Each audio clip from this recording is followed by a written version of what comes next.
Well, thank you, Chair, and it's good to see everybody, and also to welcome Lynn to today's meeting.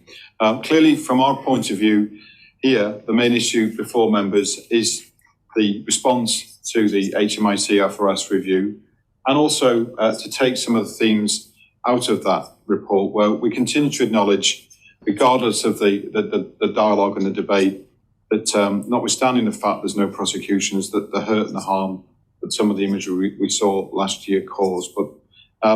we also want to take the opportunity to thank HMI Matt Parr for the way he went about compiling the report. I know it raised a number of further questions, which we have tried to address as fulsome and in a way as we can in the report, which will not be put into the public domain for that reason, and also because of the ongoing new investigation from the Police Ombudsman. We've put the report around 5 key areas, which for members are outlined in page 3, and we also specifically address each of the recommendations that Matt Parr outlined to us when he presented the report to you a few weeks ago. They are grouped into areas of sort of immediate, within 6 months and within 12 months, and each of them will be managed through a governance process by ACC John Roberts, reporting directly to Mark in his deputy role to make sure that we do learn the lessons, we do sort of deliver on our commitments, and we put some of the issues quite firmly to bed. The report is 40 pages long, so it's quite fulsome, and we recognise that notwithstanding the approach that we've taken in relation to Matt's recommendations, that the issues raised go further than just the response to the funeral and actually some of the broader consequences, and therefore to some people and some communities, our resolution, we recognise, will not be a quick fix. It's been well rehearsed in all sorts of different places, but I think it's also about understanding that we are not the only police service in the UK that has struggled with sort of getting the balance right between protecting public health and policing the COVID regulations, as well as other issues such as balancing human rights and indeed enforcing the law. In our report, we actually put members towards a national review of policing COVID that HMIC FRS did prior to their work here, where they remind us that policing faced an extremely difficult situation of fast-paced announcements. And I think that reflects previous commentary I've made here about the dilemmas and dangers of fast-paced law. Clearly, the current investigation by Marie Anderson and the ongoing review by the Public Prosecution Service may limit some of the answers to questions today, but we'll try to be as candid as we can. I think, as well as looking backwards, I think the most important thing is to emphasise to people that we are listening.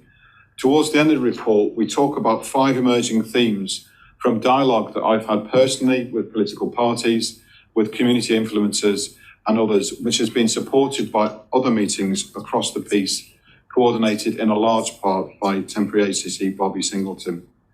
Those 5 themes, I think, are really important, they're contemporary, and I think they're really helpful, not just in addressing the issue, particularly in terms of some of the concerns expressed by the PUL committee, but giving this as our 20th year, actually some considerations for where policing indeed is itself going in the future. So they're about recruitment, they're about getting better at engagement.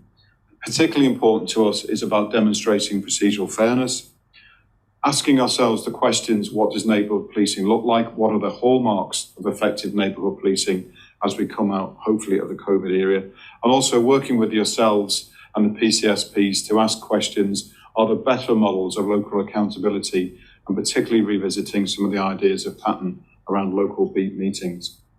I think there's an opportunity for dialogue over the summer months with members here, but with wider afield, to make sure we make that plan the best it can be, that it's commitments that are meaningful, tangible, and that we can deliver on, and we can report back to in due course over the autumn months. But I think we want to make sure that it's coherent and has the support of everybody.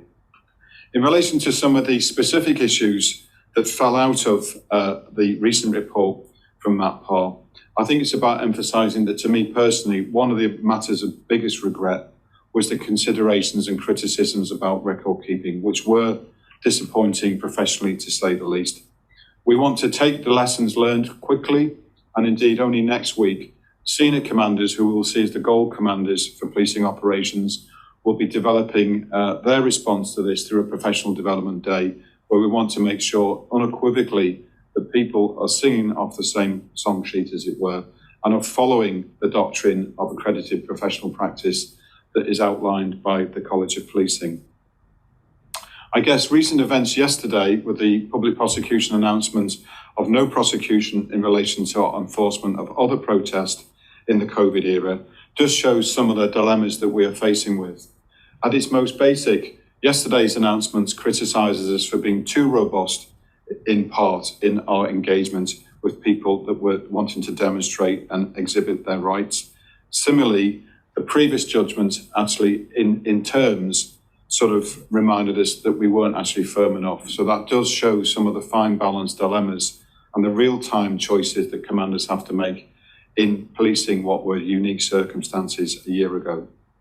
I think what it reminds us that apart from those dilemmas, the difficulties that people have had to face with their best endeavours to support the public health regulations, to keep communities safe, as well as to preserve confidence in policing, which I highlighted in a letter that's recently been released into the public domain.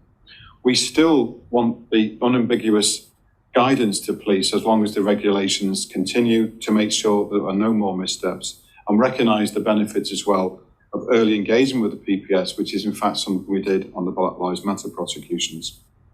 In terms of other issues, and again, particularly relevant with Dame Lynn joining us today, the good news that we put before members today in terms of some of the consistent work that we've done, working not just with the NCA as a key partner, but also through the work of Mark McEwen and his team, supported by neighbourhood officers and others, about the continuing success of fight against serious and organised crime. The report mirrors the time of reporting of the NCA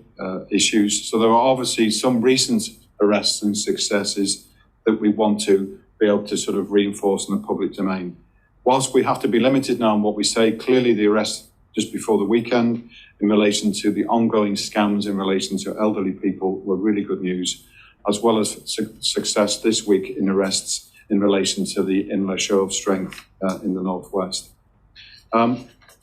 If you go to the report itself, there are some specifics I think we want to highlight. So in the reporting period, we've trebled the amount of drugs we've taken off the streets, working with Lynn and her colleagues, as well as developing our own intelligence. So that's risen from 6 million to 16 million in reporting period. So clearly a huge impact in reducing harm to communities and actually frustrating criminal groups that want to peddle drugs across our streets. We have to obviously now look forward to the next few weeks. Again, on the back of recent dialogue, we've been doing a lot of planning in a cross-ministerial group to prepare us for the policing issues that fall out of the July parades and bonfires. And only this week, I was able to meet the Orange Order to sort of listen firsthand to their plans, which have been now released into the public domain. We have quite a detailed policing operation planned with a senior officer running it, but Mark will be doing some work over the next few weeks to quality assure those plans to make sure that the sort of I's are dotted and the T's are crossed as best we can. Just in closing, Chair, to respond to a couple of comments in your introduction, I think it's fair to say that we remain concerned about the scourge of domestic abuse. It's been one of my personal priorities since the time here. There has been an awful lot of work done by policing to improve the amount of people that we're able to put before the courts, notwithstanding the COVID era,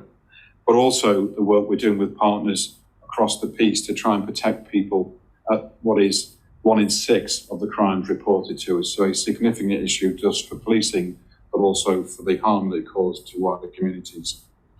I think it's about caveating that whilst the rise in drug offences may be seen by some as a concern, that does reflect proactive activity, whether it's through stop search or actually more considered proactive operations. So in a sense, the more drugs that we seize are reflected in the crime figures. Similarly, the issue that was reported this week about crimes in police stations, to put into context, these relate to custody centres largely. So you will sadly see times police officers are insulted in custody centres and police staff, which is obviously unacceptable. But when people raise an eyebrow about sexual offences being reported, it is about unwanted touching towards officers and staff that are dealing with people that have been arrested. So that's sort of trying to explain that context.